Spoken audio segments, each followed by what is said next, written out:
l'ipotesi scientifica di un'origine naturale del virus è plausibile. Se si può verificare questa origine naturale, sarebbe la prima volta che un virus chimerico ricombinante, patogeno per l'uomo, è isolato in natura. In realtà, questo virus chimerico è una ricombinazione di un virus derivato da una specie particolare di pipistrello e dal pangolino, quindi ricombinante chimerico da due specie diverse che vivono in due nicchie ecologiche diverse, e quindi è molto difficile giustificare come queste due specie ecologicamente distanti possano incontrarsi. Per questo si suppone che possa esistere un vettore intermedio che ha assorbito questo virus ricombinante e questo vettore intermedio ha trasmesso all'uomo il virus. Finora il vettore ricombinante non è stato ancora isolato né individuato neanche a livello di ipotesi scientifiche, e addirittura si pensa che ci possa essere una trasmissione addirittura interumana dei due virus separati venendo dalle due specie diverse. C'è un'ultima osservazione da fare che è estremamente importante e pertinente, è che il virus del pipistrello non è patogeno per il pipistrello, quindi il pipistrello vive tranquillamente con questo virus che lo porta come carrier, mentre invece il coronavirus del pangolino è patogeno per il pangolino, quindi il pangolino si ammala di questo virus. Per questo è molto difficile giustificare una ricombinazione naturale quando le due specie rispondono dal punto di vista immunologico e di patogenicità in maniera diversa. Tutto nasce dalla prima epidemia SARS-1, scoppiata nel 2002 in Cina, che si prolunga per 2 anni, fino al 2004, in cui si individua l'origine dell'epidemia da un coronavirus di pipistrello. Quindi tutti gli scienziati cinesi incominciano una campagna importante di screening di tutti i coronavirus che si trovano nei pipistrelli di origine asiatica, e vanno soprattutto nella zona del sud della Cina, di Guangzhou, che è la zona caldo-umida, dove i pipistrelli si trovano nelle grandi grotte della zona di Guangzhou e dello Yunnan, per isolare questi coronavirus. La professoressa Xi Jinli, che è considerata e soprannominata la Batwoman, la biologa che studia i pipistrelli, viene incaricata di fare questa campagna di raccolta di questi campioni di virus dalle feci dei pipistrelli, e quindi creare una banca dati di questo tipo. Alla fine di questa campagna, che dura 2 anni e che è sponsorizzata anche da organizzazioni internazionali, la CGD si mette in contatto con il professor Ralph Baric, che è il grande guru della ricerca dei coronavirus negli Stati Uniti, nell'Università in North Carolina, per avere il supporto per poter sviluppare le tecniche di ricombinazione chimerica in vitro in laboratorio, utilizzando i principi di gain of function, cioè cambiando, manipolando il genoma in maniera da trovare gli elementi che sono responsabili della patogenicità virale, quindi sia della contagiosità che della virulenza. In questo modo incomincia la storia dei primi ricombinanti chimerici coronavirus SARS-like sviluppati nel laboratorio di Wuhan, con una collaborazione intensa fra i virologi cinesi che si occupano di questo e i virologi americani esperti nelle tecniche di ricombinazione genetica sui coronavirus.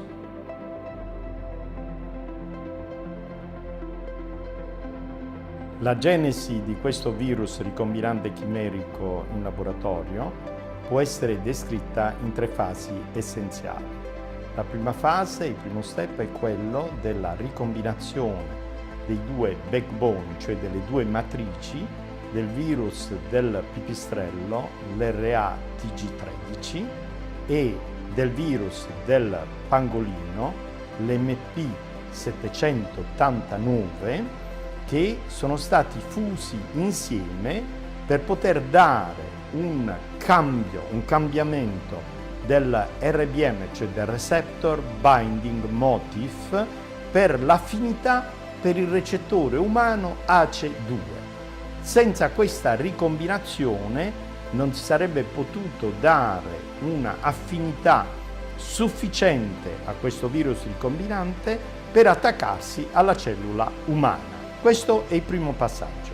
Il secondo e il terzo passaggio della modificazione del virus ricombinante chimerico riguardano gli inserti, chiamati così, sono delle inserzioni nel materiale genetico del virus che espandono e incrementano l'attività contagiosa e di virulenza del virus stesso. C'è un primo inserto che deriva dal virus dell'HIV-1 che è stato ampiamente descritto dai ricercatori francesi del gruppo di Montagnier e Lopez, dai ricercatori di Pradant in India, dell'Istituto di Tecnologia indiano, e dai ricercatori canadesi di Etienne Delory, che hanno mostrato chiaramente questi inserti del virus dell'HIV, che aumentano la capacità del virus di attaccarsi alla cellula umana e di penetrare. Questi sono specifici per la cellula umana. C'è un altro inserto fondamentale che agisce non solo sulla membrana cellulare, ma anche nella macchina interna della cellula umana, che è il cosiddetto inserto furinico.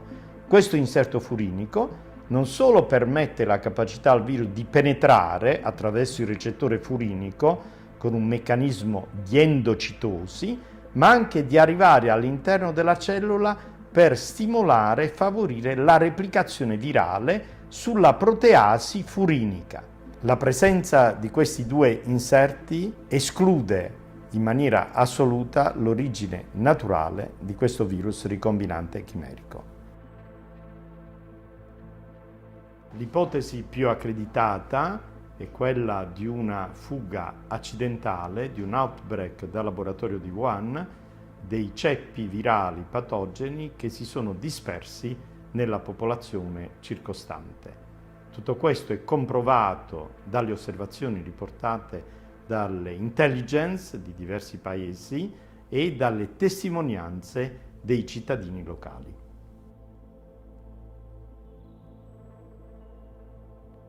Premesso che tutti i virus mutano e si ricombinano. Sin dall'inizio dell'epidemia a Wuhan, i ricercatori cinesi hanno descritto due varianti di questo virus ricombinante chimerico. La variante S, che è molto contagiosa ma poco virulenta, e la variante L, invece, poco contagiosa ma molto virulenta, che si sono succedute nel tempo nell'epidemia a Wuhan.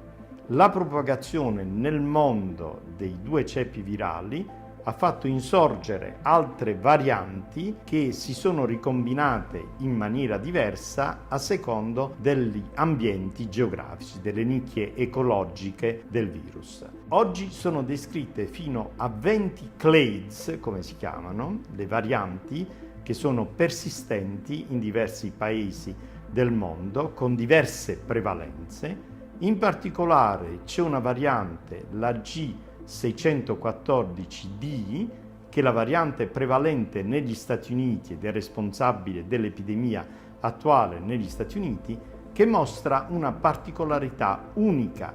Il numero delle spike, cioè delle proteine spike, delle antennine del virus è aumentato, quindi aumentando la contagiosità di questo ceppo virale, non la virulenza per ora, ma solo la contagiosità, il che spiega la propagazione del virus negli Stati Uniti. Il solo paese che ha la potenzialità di sviluppare il vaccino polivalente è la Cina, che ha creato e possiede la matrice originaria. Tutti gli altri paesi potranno sviluppare soltanto dei vaccini specifici per il ceppo prevalente nella regione di interesse. C'è un'altra possibilità che è quella di sviluppare dei vaccini sintetici genomici che possono coprire le varianti esistenti.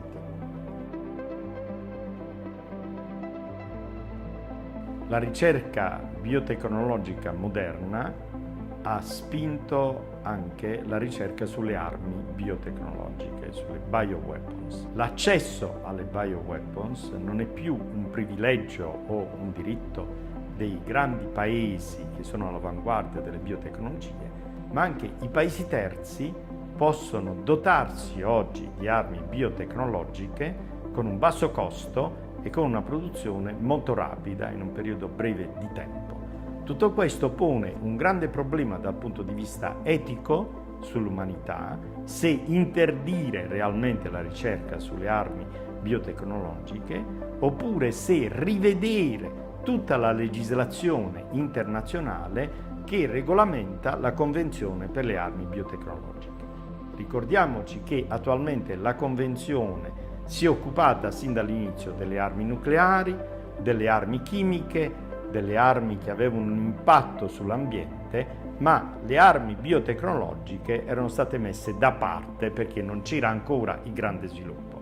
Oggi è venuto il momento di regolamentare la ricerca biotecnologica per un uso duale in maniera da ridurre al massimo il rischio di deterrente di armi biologiche nel mondo per la protezione dell'umanità. Abbiamo imparato a conoscere questo virus, abbiamo imparato a studiare, analizzare le diverse fasi della malattia e quindi a trovare i sistemi diagnostici e terapeutici adeguati alla evoluzione della malattia. Questo ci ha permesso per il momento di ridurre la mortalità legata a questa epidemia, soprattutto nelle fasce dei pazienti anziani, e allo stesso tempo per monitorare l'epidemia nella sua diffusione nel mondo.